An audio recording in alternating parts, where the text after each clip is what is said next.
बिस्मिल्लाहिर्रहमानिर्रहीम। अस्सलाम वालेकुम everyone, welcome to chemistry online class.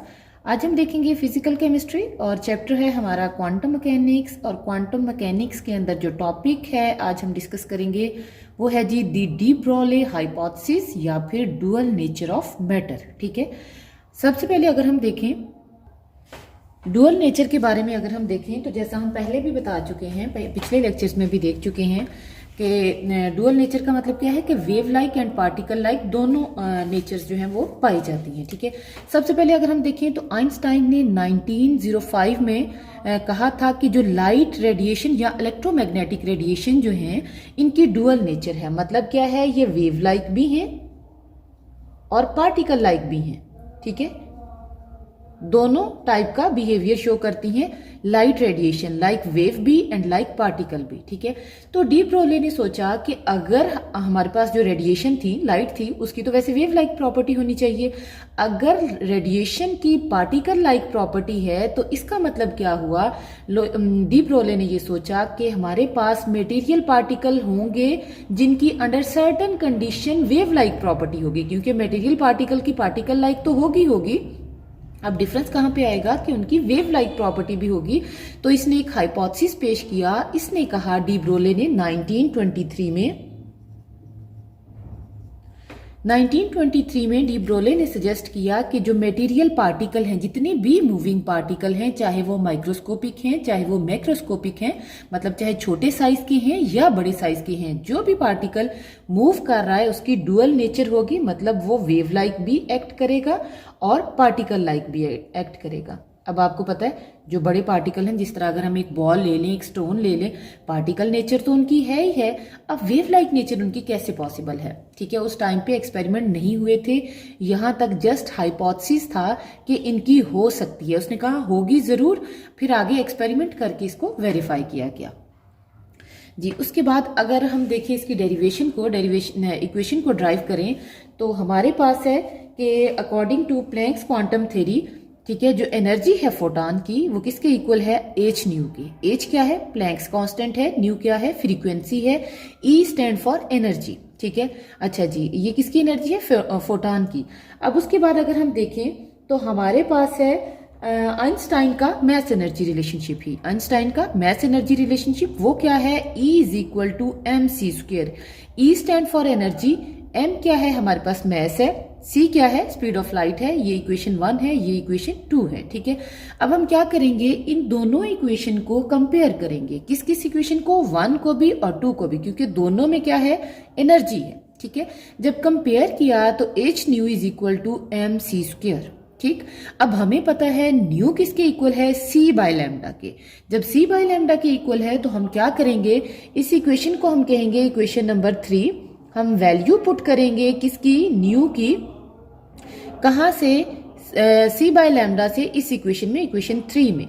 तो क्या बन जाएगा, H आगे क्या था, न्यू की जगह पे इसकी ये वाली वैल्यू पुट करेंगे, वो क्या है, H C by lambda is equal to M C square. ठीक है, अब ये जो C है ये इस साइड पे आके क्रॉस मल्टीप्लीकेशन में डिवाइड हो जाएगा।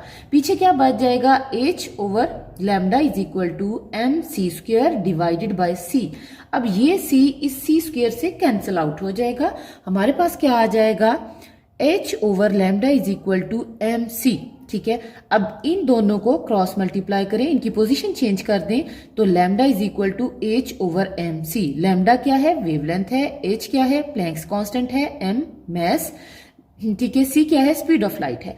अब ये वाली इक्वेशन अप्लाई होती है किसके लिए, फोटॉन के लिए, रेडिएशंस के लिए, क्योंकि ये मूव करती हैं, जितनी भी रेडिएशंस हैं ये मूव करती हैं स्पीड ऑफ लाइट से। सी स्टैंड स्पीड ऑफ लाइट जो कि फिक्स वैल्यू है। अब हमने, ये तो थी इसके लिए, ठीक है, अब हमने इसको अप्लाई करना है मेटीरियल पार्टिकल के लिए। अब आपको पता है जितने भी मेटीरियल पार्टिकल हैं वो स्पीड ऑफ लाइट से मूव नहीं कर सकते। तो जब हम इसको इलेक्ट्रॉन के लिए या किसी भी मेटीरियल पार्टिकल के लिए अप्लाई करेंगे, मेटीरियल पार्टिकल, तो इक्वेशन क्या होगी, lambda is equal to H over M V. ठीक है। लैम्डा वही वेवलेंथ, ठीक है। H Planck's constant, constant value है इसकी। एम मैस है, वी क्या है, सॉरी न्यू क्या है, या वी, सॉरी यहाँ पे वी होगा, वी क्या है, वेलोसिटी, ठीक है। अब आपको पता है ऐसे तमाम पार्टिकल जिनका मैस होगा वो स्पीड ऑफ लाइट से मूव नहीं करेंगे, उनकी एक खास वेलोसिटी होगी। अब मोमेंटम किसके इक्वल है, मोमेंटम पी, ठीक है, किसके इक्वल है, एम वी के। अब जहां पे एम वी है इस इक्वेशन में, वहां पे हम उसकी वैल्यू पुट कर देंगे। Lambda is equal to H over क्या आ जाएगा, एम वी, या फिर lambda is equal to H over P, ठीक। पी क्या है, मोमेंटम है। अब अगर हम देखें तो हमारे पास मैस और वेलोसिटी, ठीक है, मतलब ये मोमेंटम के इक्वल है, मैस और वेलोसिटी इनवर्सली प्रोपोर्शनल है किसके, वेवलेंथ के। इसका मतलब अगर मैस ज्यादा होगा तो वेवलेंथ क्या होगी, कम होगी, और अगर वेवलेंथ बहुत कम होगी, मटेरियल पार्टिकल की डायमेंशन में नहीं है उस इंस्ट्रूमेंट की जिसके जरिए हम कैलकुलेट कर सकते हैं, तो उसकी हम वेव लाइट नेचर कैलकुलेट नहीं कर सकते, ठीक है। अब हम इसको अप्लाई करेंगे किसके लिए, माइक्रोस्कोपिक पार्टिकल के लिए और मैक्रोस्कोपिक पार्टिकल के लिए। अब माइक्रोस्कोपिक पार्टिकल में क्या आ जाता है, इलेक्ट्रॉन, प्रोटॉन, न्यूट्रॉन, ठीक है, एटम, हाइड्रोजन का ले लें, हीलियम का ले लें, एटम आ जाएंगे, ठीक है। ये सारे के सारे माइक्रोस्कोपिक पार्टिकल हैं, ये हमें आम आंख से नजर नहीं आते। अब हम इसको अप्लाई करते हैं इलेक्ट्रॉन के लिए, ठीक है। अगर हम देखें इलेक्ट्रॉन का मैस हमें पता है कितना है, 9.1 इंटू 10⁻⁻31 किलोग्राम, ठीक है। अब हम कहते हैं इलेक्ट्रॉन मूव कर रहा है, अब वो स्पीड ऑफ लाइट से तो मूव नहीं ना कर सकता क्योंकि वो कौन सी रेडिएशन है।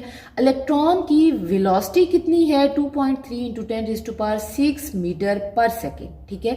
एच क्या है, प्लैंक्स कांस्टेंट, वैल्यू कांस्टेंट है 6.625 इंटू 10⁻34 जूल इंटू सेकेंड।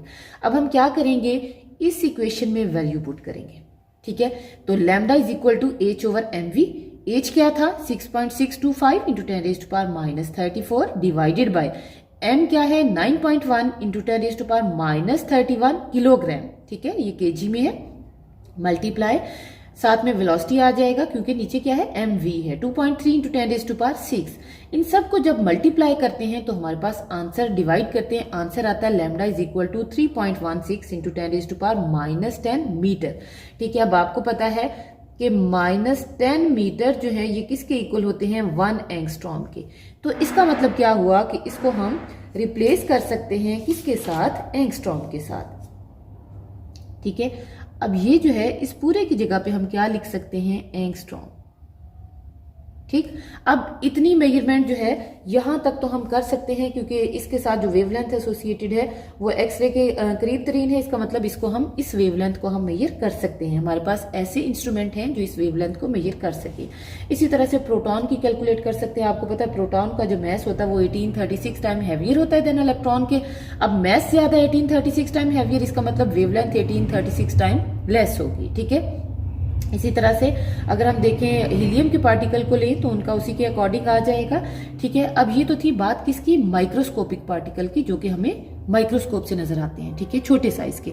अब अगर हम इसको अप्लाई करें किसके लिए, मैक्रोस्कोपिक पार्टिकल के लिए, आर्मस्टोन के लिए, ठीक है, बॉल के लिए, कोई भी आम पत्थर हो छोटा सा या बॉल हो उसके लिए अप्लाई करें तो देखते हैं कि कितनी वेवलेंथ आती है। हमारे पास आया ऐसे इंस्ट्रूमेंट हैं जो उस वेवलेंथ को मेजर कर सके या नहीं है। तो मैक्रोस्कोपिक पार्टिकल के लिए क्या है, इक्वेशन वही है कि lambda is equal to H over M V, ठीक है।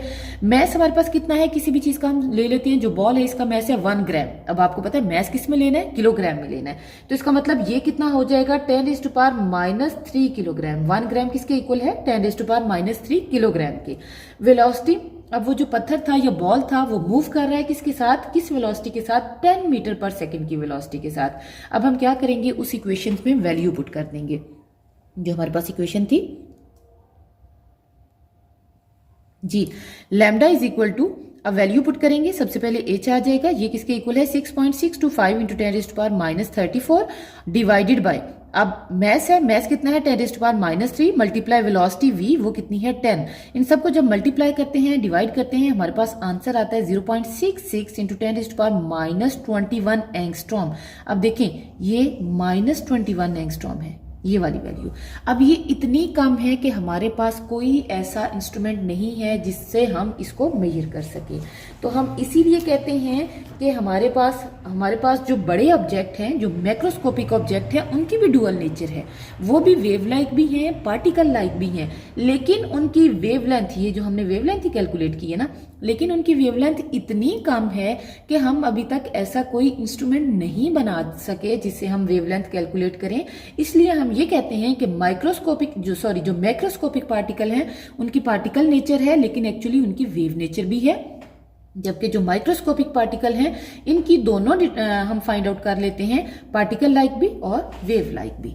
अब ये तो था इसका डी ब्रोले का हाइपोथेसिस, ठीक है, कि हमारे पास जो मटेरियल पार्टिकल हैं, जितने भी मूविंग मटेरियल पार्टिकल हैं, उनकी डुअल नेचर है, मतलब वेव लाइक भी और पार्टिकल लाइक भी। इसको वेरीफाई किया था एक्सपेरिमेंटली किसने? डेविजन एंड जर्मर, दो साइंटिस्ट थे, उन्होंने इसको वेरीफाई किया था। अब हम उसको देखते हैं कि किस तरह से उसको वेरीफाई किया गया था। जी, हमने पहले देखा है डुअल नेचर जो कि डी ब्रोले ने पेश की थी हाइपोथेसिस, ठीक है, मटेरियल पार्टिकल का या मूविंग पार्टिकल का।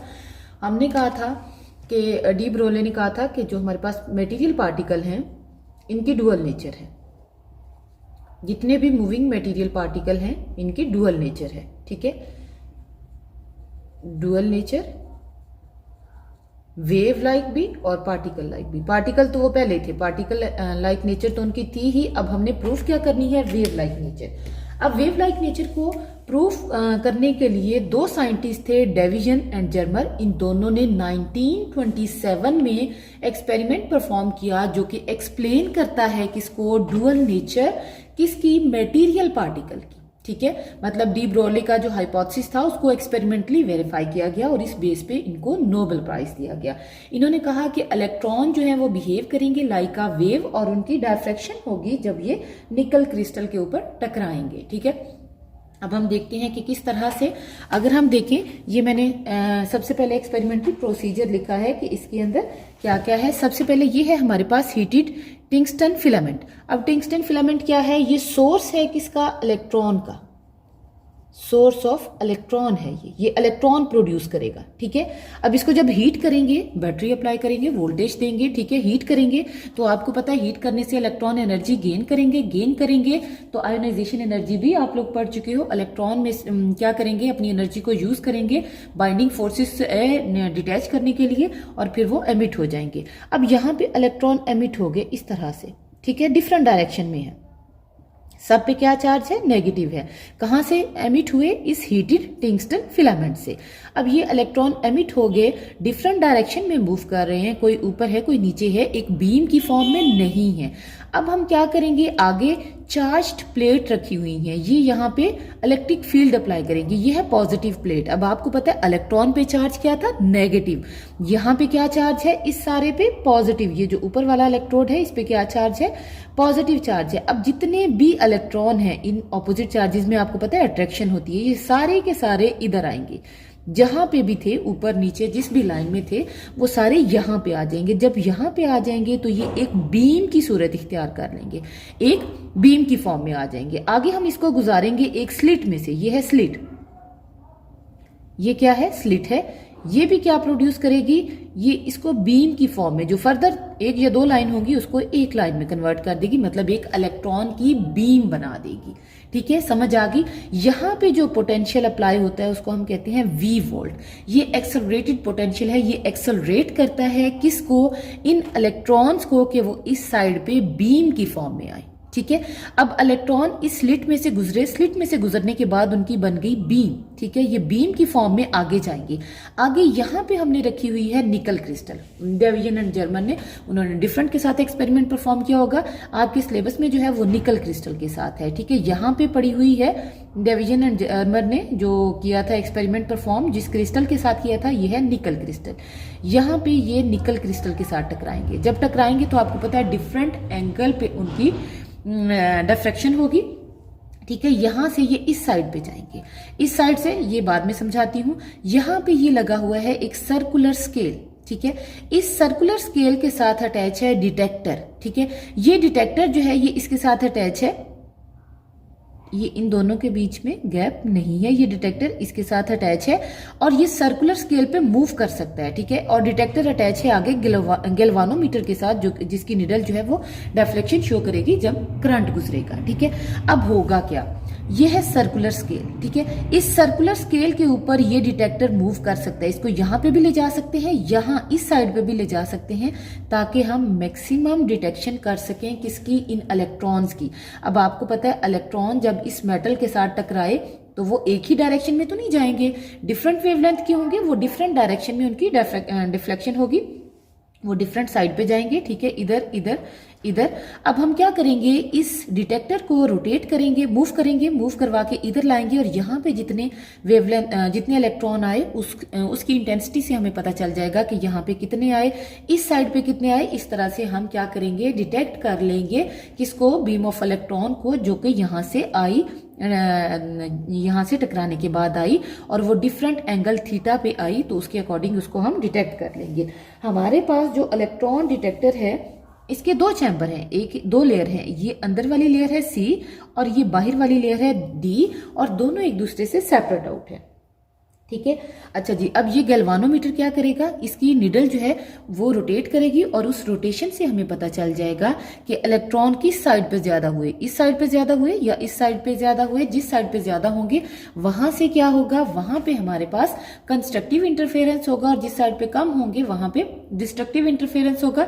इसको हम बाद में देखते हैं, पहले हम ये देखें कि यहाँ पे जो हम वोल्टेज अप्लाई करते हैं V, ठीक है। अब कहते हैं ये जो V वोल्टेज इलेक्ट्रॉन के ऊपर लग रही है तो ये क्या कर देगी, ये उनको इलेक्ट्रिकल फोर्स प्रोवाइड करती है, जो कि क्या है, VE क्या है, इलेक्ट्रिकल फोर्स है। और ये किसके इक्वल है, ये VE क्या है, इलेक्ट्रिकल फोर्स है, और ये फोर्स इक्वल किसके है, काइनेटिक एनर्जी जो इन्होंने इन इलेक्ट्रॉन्स ने गेन की, ठीक है। तो 1/2 mv² is equal to VE क्या है, इलेक्ट्रिकल फोर्स है। अब जो वेलोसिटी है, ये गैसेस वाला चैप्टर जब आप पढ़ोगे उसमें पढ़ोगे डिफरेंट टाइप ऑफ वेलोसिटीज, तो ये किसके इक्वल है, 2VE/m², ठीक है। अब हमने डी ब्रोले इक्वेशन यूज करनी है, वो क्या थी, lambda is equal to h/mv, ठीक है। तो जहां पे v है वहां पे उसकी ये वाली वैल्यू पुट कर देंगे, इसको कह ले इक्वेशन 2। अब हम लिखेंगे putting the value of v from this relationship into equation 2। तो lambda is equal to h/m, v की जगह क्या आ जाएगा, अब v की जगह आपको पता है 2VE नीचे आएगा, ये डिवाइडेड में है ना v, तो ये वाला इनवर्स हो जाएगा, m/2VE² आ जाएगा, ठीक है। अच्छा जी, अब उसके बाद है, अब आपको पता है जो ये m होता है ये इक्वल किसके होता है, m,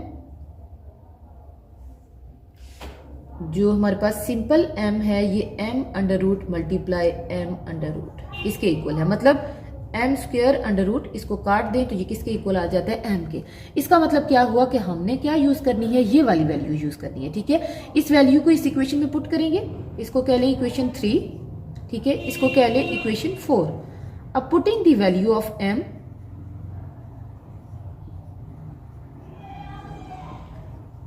फ्रॉम 4 into 3, तो lambda is equal to h/m की जगह पे क्या आ जाएगा, m² मल्टीप्लाई m², ठीक। मल्टीप्लाई क्या आ जाएगा, ये ऊपर वाला m² डिवाइडेड बाय 2VE², ये m से ये m कैंसिल आउट हो गया। हमारे पास क्या रह गया कि lambda is equal to h/m² multiply 1/2VE², ठीक है। तो ये किसके इक्वल आ जाएंगे, lambda is equal to h/2mVE और इसका √, ठीक है। ये इक्वेशन हमारे पास फाइनल बन जाएगी। अब अगर हम देखें तो हमें पता है कि h किसके इक्वल है जी, h की वैल्यू अगर हम देखें जी, अगर हम देखें तो lambda is equal to h/2mVE, ये इक्वेशन बनाई थी। अब आपको पता है h किसके इक्वल है, h मल्टीप्लाई h², ठीक है, मतलब ये h² आ जाएगा, ठीक है। अब यहाँ पे हम इसकी ये वाली वैल्यू पुट कर देंगे, h की जगह पे उसकी ये वाली वैल्यू, तो lambda is equal to h²/2mVE² पूरे का आ जाएगा। अब हमें पता है h किसके इक्वल है, 6.624 × 10⁻⁻34 जूल / सेकेंड। ई क्या है, चार्ज है इलेक्ट्रॉन का, वो कितना है 1.602 इंटू 10⁻⁻19 कूलम इंटू मीटर, ठीक है। और जो हमारे पास है मैस वो कितना है 9.1 इंटू 10⁻31 किलोग्राम। अब हम क्या करेंगे, इस इक्वेशन में ये सारी वैल्यूज पुट करेंगे, ठीक है। जब सारी वैल्यूज पुट करेंगे तो लैम्डा इज इक्वल टू ये 6.626 इंटू 10⁻34 एक दफा लिखा है, अगर स्क्वायर करेंगे तो अंडर रूट ऊपर भी लेना होगा, लेकिन एक दफा लिखा है इसका मतलब क्या है कि स्क्वायर कैंसिल आउट हो गया, डिवाइडेड बाय 2 मल्टीप्लाई, इस इक्वेशन में हमने वैल्यू पुट की है, multiply 2 9.1 into 10⁻31 multiply 1.6 into 10⁻19 multiply volt, ये वोल्टेज हमें नहीं पता कितनी है, ठीक है। तो इन सब को जब डिवाइड किया, मल्टीप्लाई किया, तो हमारे पास आ गया lambda is equal to 12.26 into 10⁻10 angstrom, ठीक है, sorry 10 metre, 10⁻10 metre divided by volt, ठीक है, वी वोल्ट, क्योंकि मैंने आपको पहले बताया कि इसकी वैल्यू हमारे पास नहीं है, ठीक है। वोल्टेज जितनी हम यहाँ पे अप्लाई करेंगे उसी तरह से हम उसी के अकॉर्डिंग लेंगे, ठीक है। तो lambda is equal to 12.26 divided by V under root, ठीक है, वोल्टेज अंडर रूट। अब कहते हैं कि वोल्टेज के साथ इसका डिफरेंट वोल्टेज जब अप्लाई करेंगे तो डिफरेंट वेवलेंथ के फोटॉन हमारे पास आएंगे। अगर हम वोल्टेज अप्लाई करेंगे 10 तो हमारे पास 3.877 एंगस्ट्रॉम वेवलेंथ आएगी इलेक्ट्रॉन की, ठीक है। और अगर हम 10,000 वोल्टेज अप्लाई करेंगे यहाँ पे तो उस सूरत में 0.1226 एंगस्ट्रॉम की वेवलेंथ आएगी। जी, इसका मतलब क्या हुआ कि वोल्टेज को हम चेंज करके डिफरेंट वेवलेंथ के फोटॉन जो है वो हासिल कर सकते हैं। जिस तरह से ये देखें, हमने वोल्टेज चेंज की, डिफरेंट वेवलेंथ के हमारे पास फोटॉन आए। अब ये जो फोटॉन है ये कंपेरेबल है इनकी वेवलेंथ किसके साथ, एक्सरेज के साथ। अच्छा जी, अब हम देखेंगे यहाँ पे जो मैंने आपको बताया था कि इलेक्ट्रॉन जब निकल क्रिस्टल के ऊपर यहाँ पे फॉल करेंगे इलेक्ट्रॉन की बीम, तो उस सूरत में कंस्ट्रक्टिव इंटरफेरेंस भी होगा और डिस्ट्रक्टिव इंटरफेरेंस भी होगा। और ये जो इंटरफेरेंस है इसको हम कैलकुलेट करेंगे, ठीक है। और यहाँ पे क्रिस्टल के ऊपर टकराएंगे, टकराने के बाद डिफरेंट एंगल पे उनकी डिफ्रैक्शन होगी और फिर वो डिफरेंट एंगल पे इधर उधर मूव करेंगे, ठीक है। ये इस साइड पे कुछ जाएंगे, ये है डायरेक्शन किसकी, बीम ऑफ इलेक्ट्रॉन की, कुछ इस साइड पे कुछ इस तरह से, ठीक है। हम क्या करेंगे, इस डिटेक्टर को सर्कुलर स्केल के ऊपर मूव करवाते हुए हम डिफरेंट डायरेक्शन में देखेंगे कि कितने हमारे पास इलेक्ट्रॉन इस साइड पे गिरे, कितने इस साइड पे, कितने सेंटर में आए, ठीक है। वो हमें पता चलेगा गैल्वानोमीटर की डिफ्लेक्शन से, क्योंकि इसकी निडल जो है जब इलेक्ट्रॉन आएंगे तो ये डिफ्लेक्शन शो करेगी, ठीक है, रोटेट करेगी, उससे हमें पता चल जाएगा। अब हम क्या करेंगे, हमने देखना है कि इसके अंदर मतलब इस पे कौन सी इक्वेशन अप्लाई होगी। इस पे अब इक्वेशन अप्लाई होगी ब्रैग्स इक्वेशन, वो मैं आपको बताती हूँ जी। हम यहाँ पे जो डिफरेंट एंगल पे डिफ्रैक्शन हुई, सबसे पहले मैं आपको ये बताती हूँ कि ये हमारे पास इक्वेशन कैसे आई। इसको थोड़ा सा समझें, ये आप सॉलिड वाले चैप्टर में पढ़ोगे भी। ये हमारे पास है, सपोज कर लेते हैं निकल की क्रिस्टल इस तरह से पड़ी हुई है, ठीक है। ये इक्वली स्पेस्ड प्लेन है इनके, ये एक लेयर है, ये दूसरी लेयर है, इस तरह से ये पड़ी हुई है, ठीक है। अब दो लेयर के बीच में ये जो डिस्टेंस है ये कहलाता है डी, स्पेसिंग, ठीक है। इसका मतलब इक्वेशन क्या थी, 2d साइन थीटा। डी क्या है जी, डिस्टेंस है, ये स्पेसिंग है, ये क्रिस्टल की है, ये कांस्टेंट होती है, ठीक है। थीटा क्या है, एंगल है डिफ्लेक्शन का, किसके बीच में, वो अभी बताती हूँ। ये इंसिडेंट बीम और हमारे पास ये जो लेयर है इसके बीच में। लैम्डा क्या है, वेवलेंथ है। एन क्या है, ऑर्डर ऑफ मैक्सिमा है, ये 1 2 3 कुछ भी हो सकता है, फर्स्ट लेयर से टकराया, सेकंड से थर्ड से कुछ भी हो सकता है, ठीक है। अच्छा जी, अब जरा देखें, ये हमारे पास आई, ये इस तरह से यहाँ पे पड़ी हुई है क्रिस्टल, सपोज कर लेते हैं, ठीक है। अब यहाँ से बीम ऑफ इलेक्ट्रॉन आई इस तरह से, कुछ आएंगी ऊपर वाली सरफेस से टकरा जाएंगी, ठीक है, और इस तरह से चली जाएंगी। कुछ रेज जो है वो जाएंगी और अंदर पेनिट्रेट कर जाएंगी, ठीक है, अंदर पेनिट्रेट करेंगी। और नीचे वाली जो सक्सेसिव लेयर है, इनको बोलते हैं सक्सेसिव लेयर, ये लेयर और ये लेयर एक दूसरे की सक्सेसिव है, ये इसकी सक्सेसिव है, इस तरह से ये सक्सेसिव लेयर है, यहां से टकराएंगी और इस तरह से मूव करेंगे, ठीक है। अच्छा जी, ये अब आगे नेक्स्ट लेक्चर में भी हो जाएगा, ठीक है। अब ये जो एंगल है, ये थीटा, ये वाला, ठीक है, ये क्या कहलाता है, ये है थीटा। एंगल है किसके बीच में, इंसिडेंट बीम के बीच में और इस लेयर के बीच में, ठीक है। ये हमारे पास इक्वेशन आ गई 2d sine theta is equal to N lambda. इसके अंदर वैल्यू पुट करेंगे। अब यहाँ पे d आपको पता है स्पेसिंग है क्रिस्टल की, इसकी वैल्यू फिक्स है। निकल के लिए इसकी वैल्यू है जी 2.51,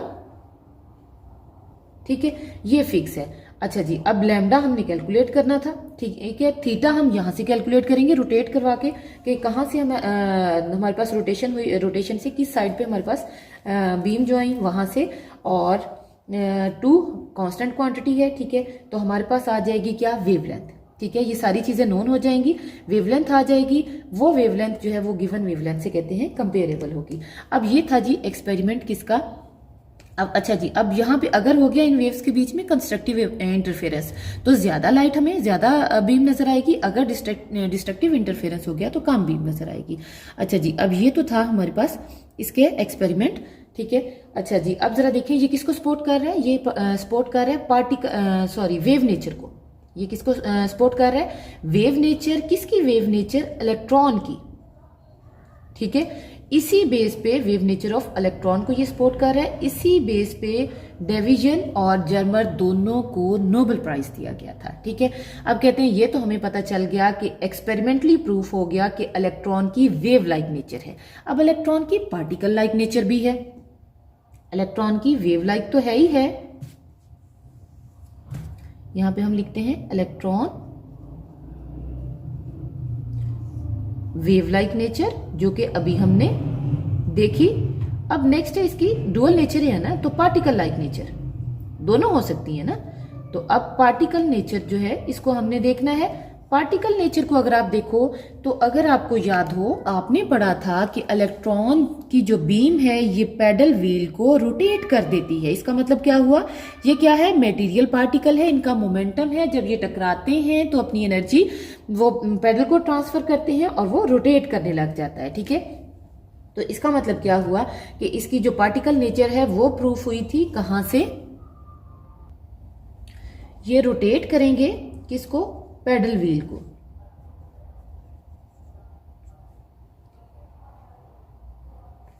सॉरी जी, पेडल व्हील को जब उसके ऊपर टकराएंगे, इसका मतलब कि ये क्या है, मटेरियल पार्टिकल है, इनका मोमेंटम है, ये उनको ट्रांसफर करेंगे और इस तरह से एनर्जी अपनी उनको ट्रांसफर कर देंगे जी। अब यहां से हमारे पास दोनों प्रूफ आ गए मटेरियल पार्टिकल के लिए। अब इलेक्ट्रॉन मटेरियल पार्टिकल ही है ना, ठीक है, इसका मैस भी है। अब इससे हमारे पास क्या प्रूफ आ गया कि इलेक्ट्रॉन की वेव नेचर भी है, ठीक है, और पार्टिकल नेचर भी है। वेव नेचर हमने ये डायफ्रैक्शन से इस एक्सपेरिमेंट से कैलकुलेट की, ठीक है। और जो पार्टिकल नेचर थी ये आप पहले भी पढ़ चुके हो, फर्स्ट ईयर में भी, वो कैसे हमने कैलकुलेट की। उसमें हमने देखा कि जब बीम ऑफ इलेक्ट्रॉन किसी पेडल व्हील के ऊपर इस तरह से ये था, यहां से सोर्स से बीम ऑफ इलेक्ट्रॉन एमिट होती हैं, तो ये व्हील को रोटेट करवा देती हैं। इसका मतलब क्या हुआ, ये क्या है, मटेरियल पार्टिकल है, पार्टिकल लाइक नेचर है, ये अपनी एनर्जी उनको ट्रांसफर कर देंगे।